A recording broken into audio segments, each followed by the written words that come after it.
Paz do Senhor para os irmãos, graças a Deus, nós estamos felizes com as grandes vitórias que Jesus tem nos dado, e não é para menos.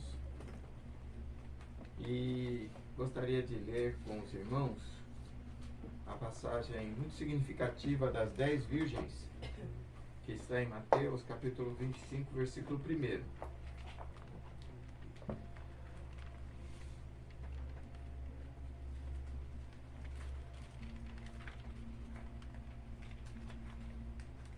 Mateus capítulo 25, versículo 1 diz o seguinte: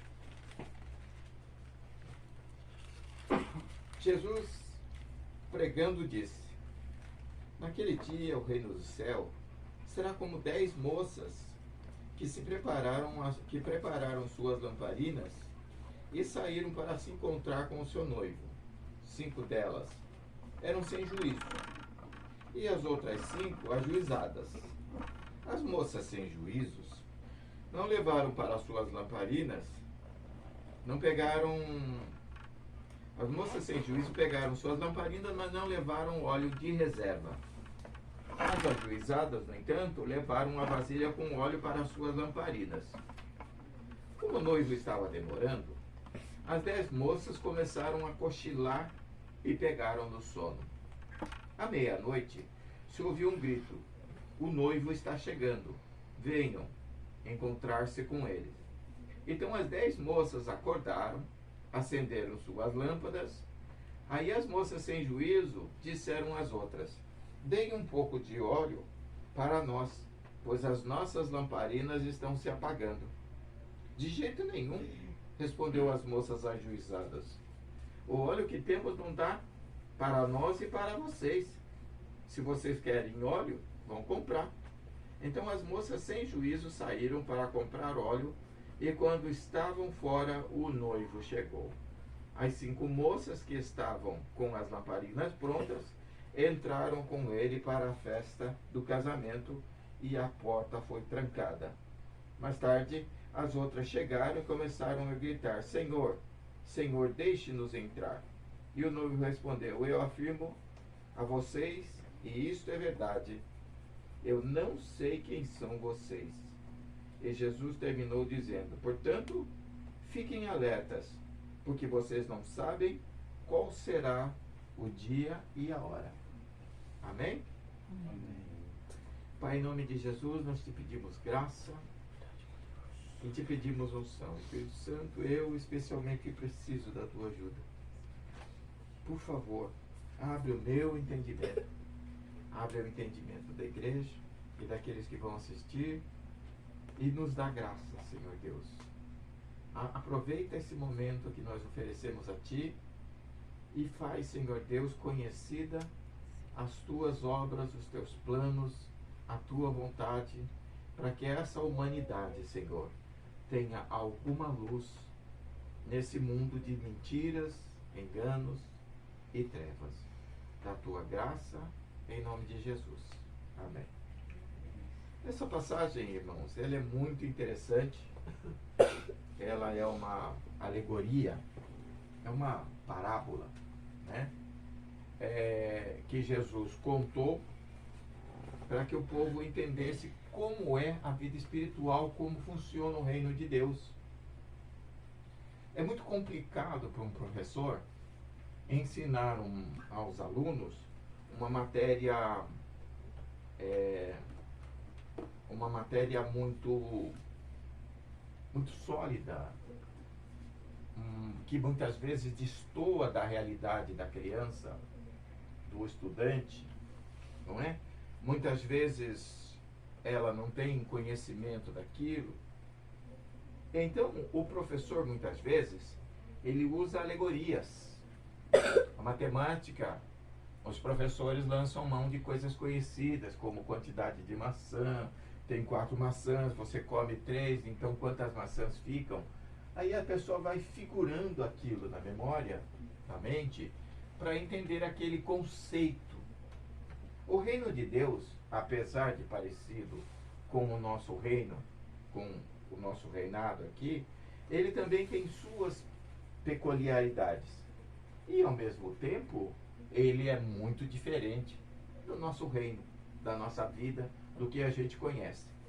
Então, falar simplesmente do reino de Deus, taxativamente, da maneira que Jesus conhece, ou conhecia, não ia produzir nenhum efeito, porque seria muito difícil para a maioria das pessoas figurar, criar uma imagem na memória, na mente, para poder entender aquele conceito, porque era elevado demais.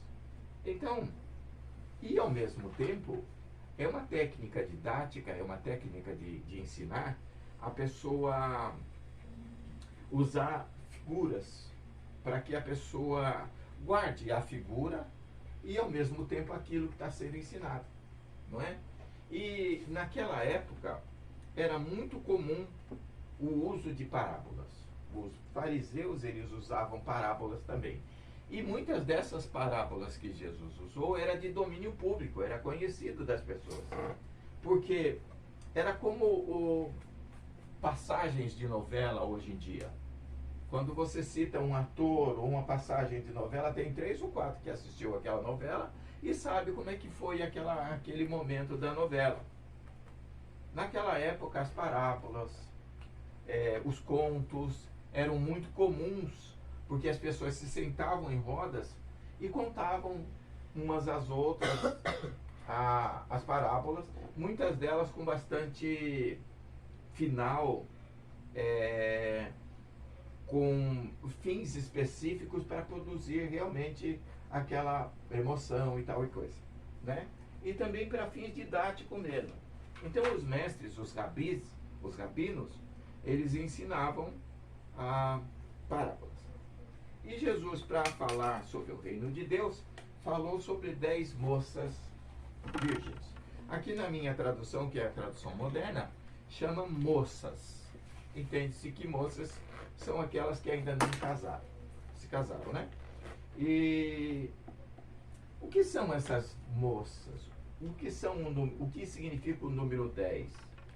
Nós vamos aprender hoje sobre isso. O reino de Deus é como se fosse 10 moças que pegaram as suas lamparinas. Irmãos, o que é uma lamparina? Lamparina, ela é o que a gente usa hoje como lâmpada. Ela era colocada azeite em uma lamparina de barro, né, moldada assim, e depois um pavio aceso, e aquele óleo ficava produzindo fogo, né? A queima daquele óleo produzia fogo por muito tempo, até acabar aquela quantidade de óleo que cabia naquela vasilha. Não podia ser uma coisa muito grande, né? Porque era difícil de carregar, mas essa ia durar bastante, talvez ali das 8 horas da noite até meia-noite.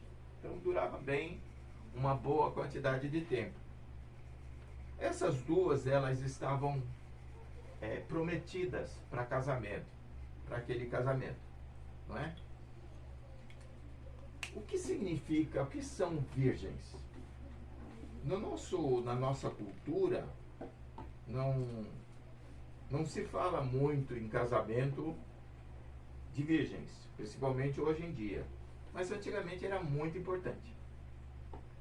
Para todo e qualquer efeito, essa passagem fala a respeito das pessoas que se separam, que se oferecem para o reino de Deus.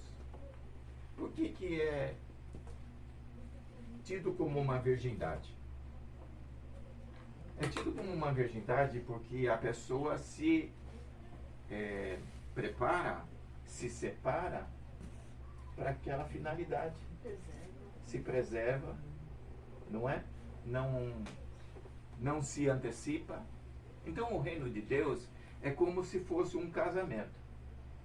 Nós aprendemos aqui que o casamento, a palavra casar significa casamento, e casar significa colocar duas coisas que se unem, não é? Casar, e elas se tornam parte uma da outra.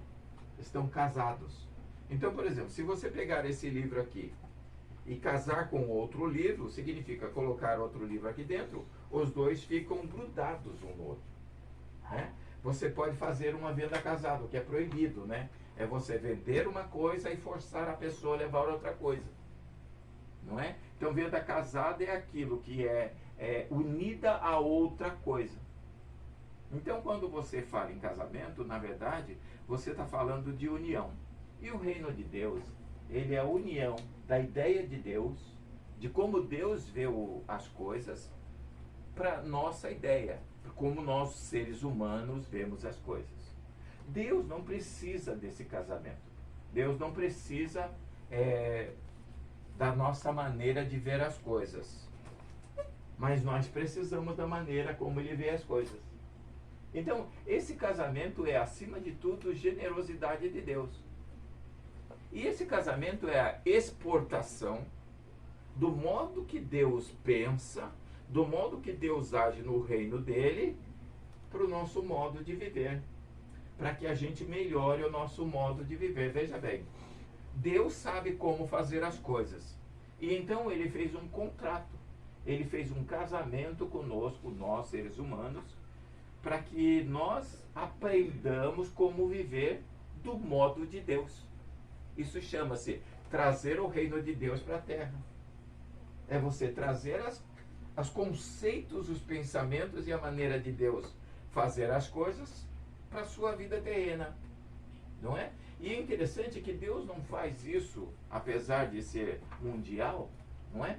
Ele não faz isso de forma assodada, de baseada. Deus faz pessoa por pessoa. O reino de Deus é, acima de tudo, um contrato pessoal. Deus tem o interesse de fazer um contrato específico com uma pessoa. Ele não chama você para ser um pregador. Ele chama você para ser salvo. Né? Mas a pergunta é, salvo do quê? Salvo da sua vã maneira de pensar. Nós vivemos no meio de pessoas tão ignorantes quanto nós. Ignorantes sobre o que é a vida eterna, o que acontece do outro lado, o que acontece depois que morremos, quais os poderes que lutam contra a gente. Essa ignorância, esse desconhecimento faz com que a gente se estabilize pelo pior, porque ninguém sabe. Um ou outro que saiba, ele tem uma série de desvantagens. É perseguido, é rejeitado, é odiado, é tido como fanático, é tido como louco e tal e coisa. Então, muitas vezes, alguns sabem, mas não podem falar ou não se sentem confortáveis de falar. Então, o que Deus fez? Ele faz um casamento, ele faz uma aliança, né, com o ser humano, e essa aliança primeiro serve para a própria pessoa. Primeiro ele se salva dessa ignorância, se salva do desconhecimento, se salva da incapacidade de entender as coisas que estão depois da realidade que ele conhece, na quarta dimensão, lá para cima. Então, esse casamento é que está aqui prefigurado. O ser humano se propõe a estar preservando a sua própria integridade. Porque assim, irmãos, não é possível a gente entender o reino de Deus misturando as revelações dele com as bobagens que a gente quer. Imagina que o reino de Deus seja matemático, seja uma linguagem de computador, né? Seja uma linguagem de programação. A linguagem de programação, ela precisa ser perfeita, ela precisa estar da forma que o processador entende, que o compilador entende e que a máquina entende. Você não pode colocar qualquer expressão, qualquer coisa ali, uma vírgula que você colocar a mais, ela vai confundir o processador, o compilador, ele vai parar e vai avisar que está errado aquilo. E se passar para frente, vai dar bug no programa, porque o programa vai tentar executar aquilo e aquilo não tem sentido nenhum. Eu estou falando que, para efeito de reino de Deus, é necessário que a gente entenda a proposta de Deus e não misture as coisas. O nosso modo de ver, o nosso modo de entender com o modo de Deus. Então a gente não é ajustar a palavra de Deus ao nosso modo de entender, não, é ajustar o nosso modo de entender a palavra de Deus. Outro exemplo para vocês entenderem, é como se uma pessoa fosse muito bem financeiramente. E ela conseguiu isso através da sua inteligência comercial. Ela viu as oportunidades e ela utilizou essas oportunidades em benefício, trabalhando as suas atitudes para não jogar aquilo fora, para não perder aquilo. Não é? Uma pessoa não se torna rica, irmão, só por sorte. As atitudes do dia a dia enriquecem ou empobrecem. Ninguém é rico ou pobre porque não teve sorte na vida. A Bíblia diz, que a sorte ocorre igual a todos. Então, quando você olha para trás e vê que não teve oportunidade, é o modo errado de ver. Porque as oportunidades não estão sempre no melhor momento. Quase sempre as melhores oportunidades ocorrem em momentos não propícios. Momentos de tragédia, momento de desgraça, momento de perda, momento de mudança. Às vezes, você está tranquilo na vida, a sua vida está de vento em popa, de repente aconteceu uma tragédia. Você perde acontece um incêndio na sua casa. Por causa daquele incêndio, você descobre um novo nicho, uma capacidade que você não tinha, e você então dali vira uma outra pessoa. Veja, na pior da tragédia aconteceu a grande virada daquela pessoa. Então a oportunidade, ela não vem casadinha com a sua necessidade, ela vem muitas vezes oculta, em às vezes coisas que não tem nada a ver. E Deus conhece todas as coisas. E a proposta dele é o seguinte, olha, limpa a sua mente, tira as suas bobagens e deixa eu entrar com a sabedoria. Se você adquirir a minha sabedoria, você vai enriquecer. Então, irmãos, Deus, ele é um homem sábio que quer passar para você a sabedoria dele. Mas não vai haver condição de você pegar a sua ignorância, o seu desconhecimento e misturar com a sabedoria dele. Veja bem, imagina que você fosse um médico. Você, logicamente, conhece o efeito dos remédios. É para isso que se estuda 4, 6, 8 anos, para se conhecer o efeito do remédio sobre aquele sintoma que possivelmente seja aquela doença. Não é? Então, tem o tratamento sintomático, que é aquele que você dá o remédio, espera o resultado, para ver se aquele remédio tem eficácia para aquele tipo de sintoma. Não é? É o tratamento sintomático. Então, aí você chega para o médico com toda a sua ignorância de medicina, e diz assim, não, doutor, é o seguinte, eu faço o seguinte, eu pego o copo com água, eu viro 3 vezes para a esquerda, 4 vezes para a direita, e então eu tomo aquilo e é remédio.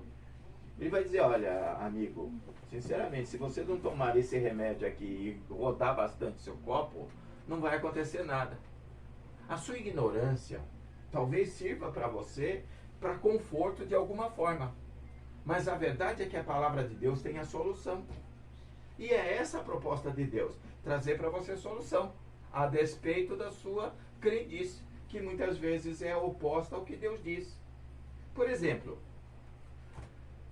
tem muita gente que na sua ignorância diz, Satanás não existe, o mal não existe, é tudo fruto da mente da pessoa.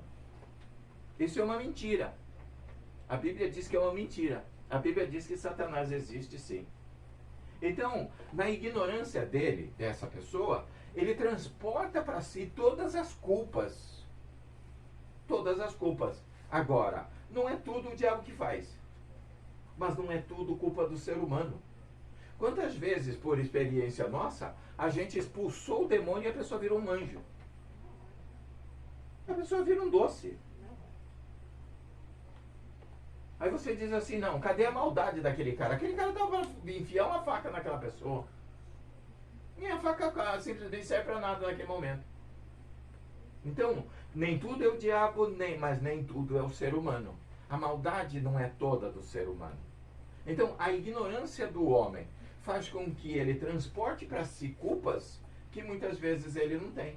Há pessoas que fazem mal endemoniadas. Ou seja, ela não tem nem noção de que está fazendo aquilo. Ela não estava presente na hora que fez aquilo.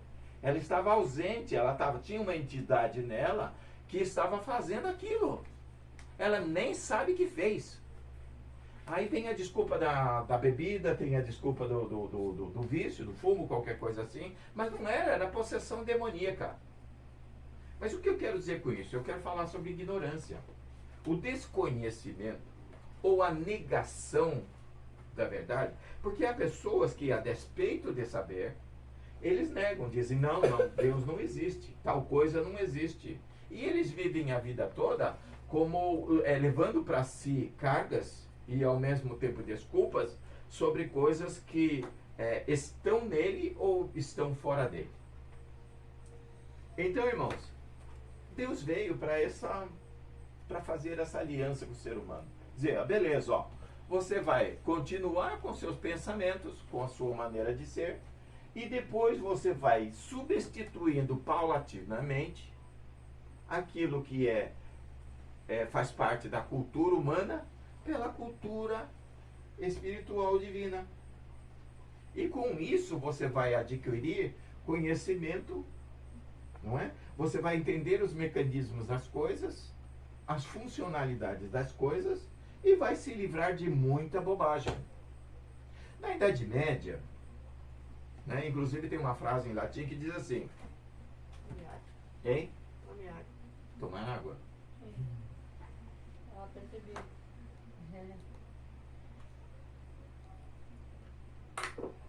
Que é redonda é. Essa é a frase em latim, rundi sind, rundi est. E foi a frase que foi dita porque achava-se que a Terra era o centro do universo, né? E que ela era quadrada, né? Então, quando a pessoa, eu não sei quem foi que fez essa expressão, quem foi que falou isso, mas ele pregava, ele dizia que a Terra era redonda e todo mundo achava que era quadrada. E isso baseado na Bíblia. A Terra era quadrada baseada na Bíblia. A Bíblia não fala nos 4 cantos da Terra, pois alguém entendeu que era literal isso aí e disse, já que tem 4 cantos, então é quadrada. Mas em Jeremias fala que a Terra é redonda. Mas o pessoal ignorou isso e disse que a Terra era quadrada. Agora é plano. Acho que foi Copérnico, né? Você ia falar, acho que era Copérnico. Acho que foi Copérnico. Agora é plana? Aí ele falou, a Terra é redonda. Aí ele foi levado a juízo e se ele dissesse lá, diante dos juízes quadradistas, né? Que a Terra era redonda, ele seria morto. Então ele disse, não, ela é quadrada, ó, muito quadrada. Ela não tem 4 lados, ela tem muito mais de 4 lados. É super quadrada. Assim, pensa num negócio quadrado, é a Terra. Ela é muito quadrada.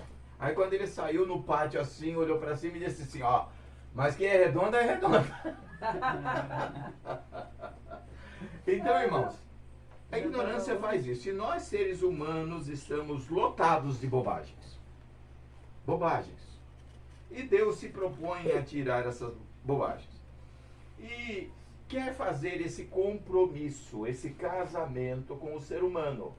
Você aceita as minhas verdades, substitui pelas suas bobagens, não é? E fica mais sábio.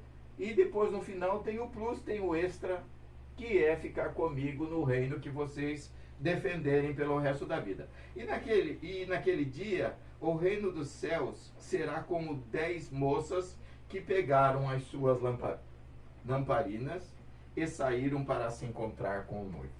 Então, irmãos, o que é a virgem? A gente já sabe, são pessoas que abandonam, que se propõem a não se misturar e não misturar as coisas de Deus com as coisas humanas. Os entendimentos espirituais com os pensamentos humanos, tá? E elas então pegaram as suas lamparinas. O que são lamparinas? É aquilo que produz luz. Se estamos falando em conhecimento e desconhecimento, luz e trevas, ou seja, desconhecimento é trevas. Então elas pegaram as suas lamparinas. As lamparinas são você adquirir a verdade de Deus e se tornar uma fonte de luz.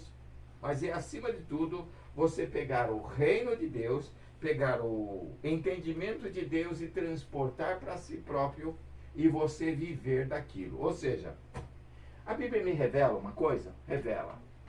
Então aquilo faz parte do meu entendimento, faz parte da minha verdade. Eu estou debaixo da luz daquela verdade. Aquela verdade que eu recebo, que contrasta com a verdade que eu tenho, me serve de luz. Veja bem, o que eu penso a respeito da morte? Eu penso que morte é o seguinte, morreu, acabou. Todo mundo que morre já era. Não tem nem céu, não tem mais inferno, não tem nada, não existe nada.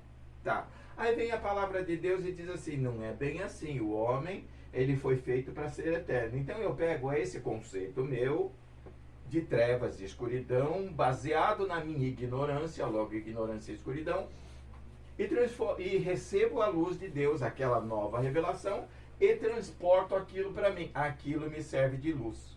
De luz do quê? Luz do meu entendimento. Eu passo a entender aquilo de uma forma mais ampla.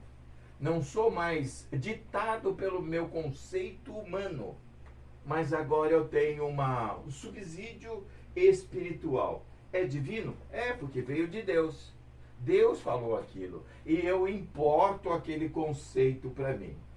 Ok? A partir daquele momento, eu vivo debaixo daquela luz.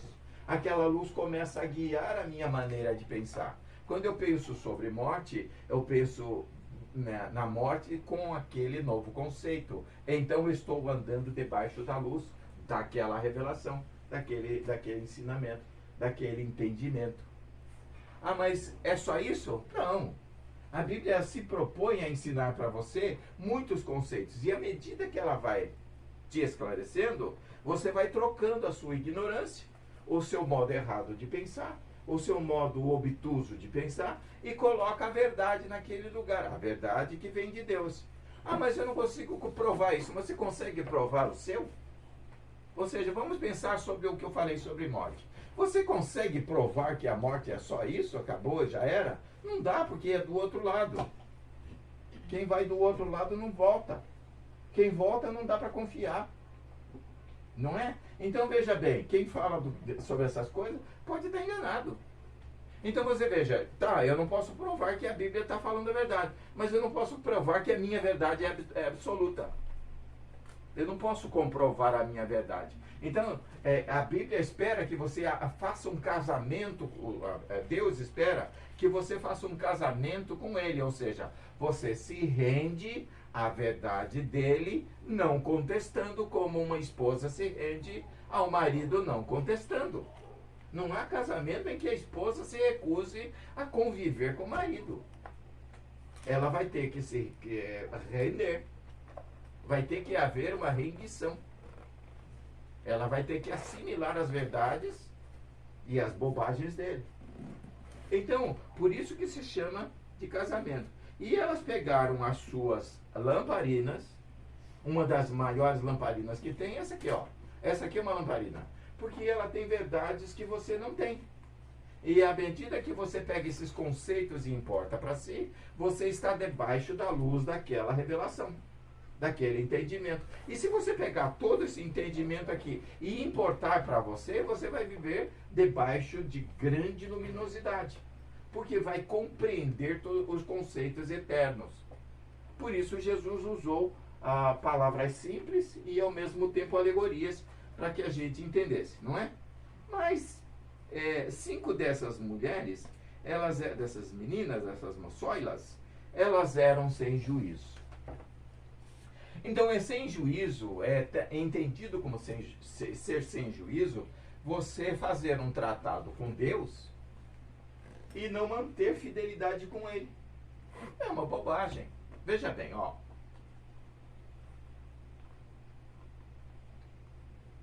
eu não gosto de como é que chama aquela fruta vermelha, verde por fora e vermelho por dentro, né?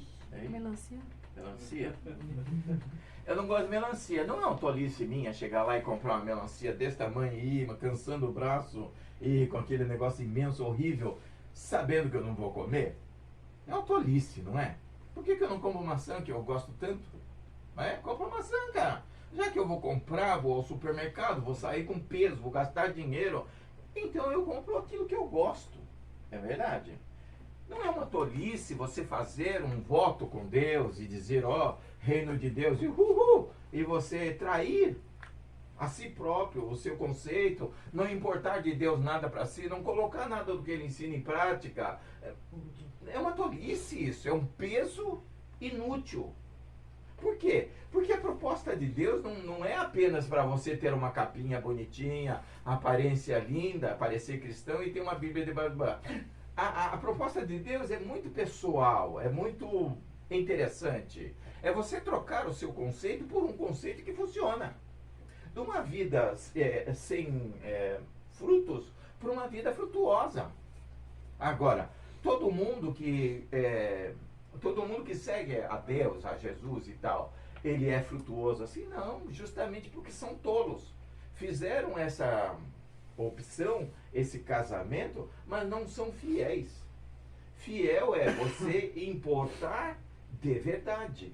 O conceito ser de verdade. Cada vez que você ouve um conceito novo, você joga o seu fora. Entende? Fique com o seu até que o outro venha. Mas quando o outro vier, joga o seu fora. A verdade de Deus, ela é mais sábia do que a verdade humana, mais útil do que a verdade humana. Ela enriquece mais do que a verdade humana, os conceitos humanos. Não é verdade? Então você veja bem, essa pessoa era tola. O que é o número 5? O que o número 5 representa? O número 5 representa a responsabilidade. Significa o seguinte, ó. Quando você vê 5 na Bíblia, existe ali uma pessoa que está ciente do que está fazendo. Ela está acordada, ela não está fazendo aquilo dormindo sem perceber nem nada. Ela é uma pessoa responsável. Ela não no sentido positivo. Ela é uma pessoa que sabe o que está fazendo. Então, 5 dessas sabiam o que estavam fazendo e 5 delas sabiam o que estavam fazendo. As 2 estavam cônscias. Elas estavam conscientes do que estavam fazendo. Então, o número 5 significa, eu estou consciente. Essa pessoa sabe o que está fazendo. Tá? Então, o número 4 simboliza mundial. Ok? Toda vez que você vê geralmente o número 4 na Bíblia, quando você vê o número 4 na Bíblia, significa que aquele evento é evento mundial. Ok? Então, tanto quem faz um casamento com Deus e leva a sério, quanto quem faz um casamento, porque eram 2 pessoas que tinham compromissos com Deus. As 2 estavam se preparando para o casamento. Então as 2 eram de Deus. As 2 estavam compromissadas. As 2 eram virgens. As 2 estavam com lâmpadas. As 2 recebiam verdades. As 2 lidavam com a verdade da Bíblia. As 2 se preparavam para aquele dia que haverá de acontecer.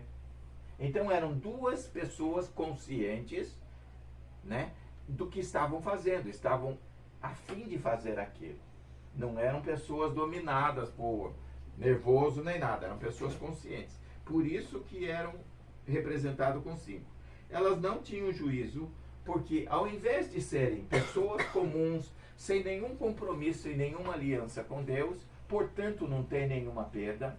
Como assim? Irmãos, olha, quando você se compromete com Deus, com Jesus, você vai ter que abrir mão de muita coisa. Você vai ter que deixar de muita coisa. Porque não é possível você ser um ser humano comum, sem nenhum compromisso e com um compromisso com Deus. Vai ter que abrir mão de muita porcaria. Vai ter que abrir mão. E essas coisas são porcaria, na verdade. Porque o reino de Deus, ele é muito rico, né? Então, quer dizer, mas não é possível você levar os seus conceitos, a sua maneira de ser, a sua religiosidade, a sua explosividade, a sua ignorância, a sua... Não dá para levar. O reino de Deus não comporta isso. O reino de Deus é, acima de tudo, uma preparação para você viver para sempre com o dono do reino de Deus. Então, ele está preparando pessoas para que conviva com ele. E essas pessoas vão ter que deixar essas coisas para trás. E essas moças, elas eram desajuizadas.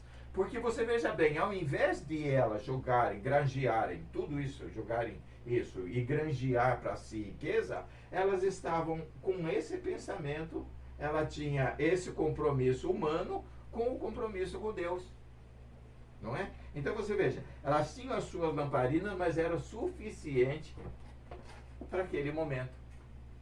Isso quer dizer que a preparação para o reino de Deus não pode, não deve ser uma preparação, uma coisa que você faça com o momento presente. Minha preocupação é só agora. Você precisa se preocupar em adquirir bens para o futuro, trabalhar para o futuro. Não é? Então, 5 delas eram juizadas e outras não eram.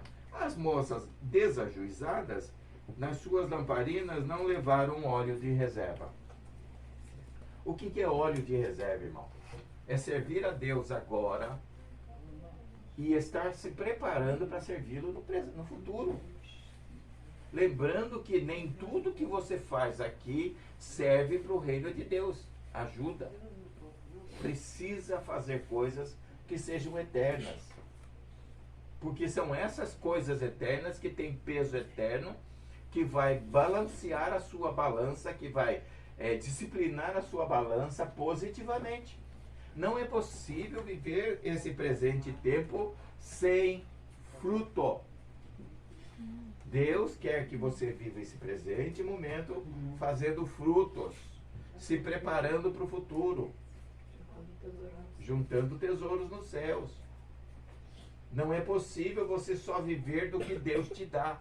Olha, Deus é bom e você vive só da beleza de Deus, da bondade dele. Você precisa se preparar para o futuro. Tá? Então é disso que essa moça precisava. E ela disse assim em algum momento: o noivo estava tardando, as ajuizadas levaram vasilhas com óleo e as suas reservas. O noivo começou a demorar. Quando Jesus ainda estava no mundo, os discípulos esperavam Jesus para aquela época. Ele ia ficar com eles, ia morrer, ia voltar logo em seguida. A Bíblia está repleta de passagens que eles avisavam que Jesus estava para vir naqueles dias. Eles acreditavam que Jesus vinha naqueles dias. Isso faz 2000 e muitos anos atrás. E ele não veio. Então, para todos os efeitos, Jesus está demorando.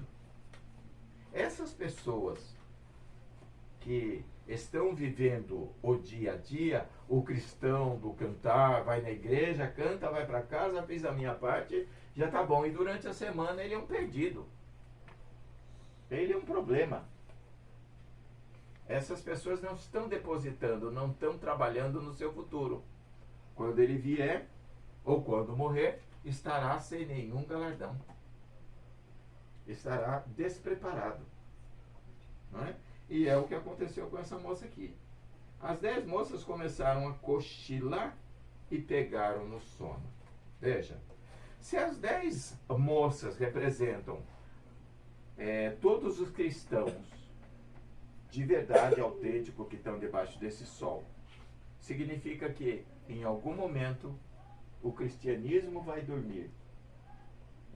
Tanto aquele que é fiel quanto aquele que é infiel vão estar os dois dormindo. Então, antes da vinda de Jesus, vai ter uma igreja muito, muito dormente. Mas aí vem um despertar, vem uma voz, ela acorda, as que estavam... E as duas apagaram a lâmpada. Elas dormiam no escuro. Porque elas acenderam assim que ouviram a voz do noivo. Sono da indolência? É o sono da indolência. Então é muito importante, irmãos, que a gente esteja preparado, que a gente esteja alerta, porque a noite é longa. Nós estamos passando um tempo de escuridão e de ignorância agora muito grande. E elas então disseram: deem um pouco do óleo, pois as nossas lâmpadas estão se apagando. E as inteligentes disseram: nem pensar, vão comprar. Há momentos na vida em que é propício, é possível granjear, fazer frutos, trabalhar. Esse é o momento. Momento que você tem saúde, momento que você é jovem, momento que você... Então, irmão, produza fruto. Produza fruto. Deus, no dia mau, Ele vai se lembrar do bem que você fez e vai te ajudar. Não é? Quantas vezes você esteve à beira do abismo e Deus se lembrou de uma mão estendida, de um socorro bem presente que você fez, e Ele te ajudou e você nem percebeu. Então, irmãos, produza fruto, porque esse dia vai chegar, o dia em que você vai precisar desses frutos. Não é? Seja frutífero. Deus não quer ninguém de mãos vazias lá. Na festa das bodas tinha um homem que estava vestido de branco e Deus falou assim: cadê a roupa desse moço aí? Ele falou: não, ele está aqui na festa, mas tá zerado. Ele falou: então põe para fora. Então, irmãos, produzamos frutos. Essa passagem diz que a gente deve se preparar agora e para o futuro. Trabalhar enquanto pode, hoje, produzir frutos e também não perder tempo trabalhando, vivendo com os dois conceitos. Faça um pacto com Deus, com Jesus, só, único. Vou servir a Deus e acabou. Amém? Então está terminado.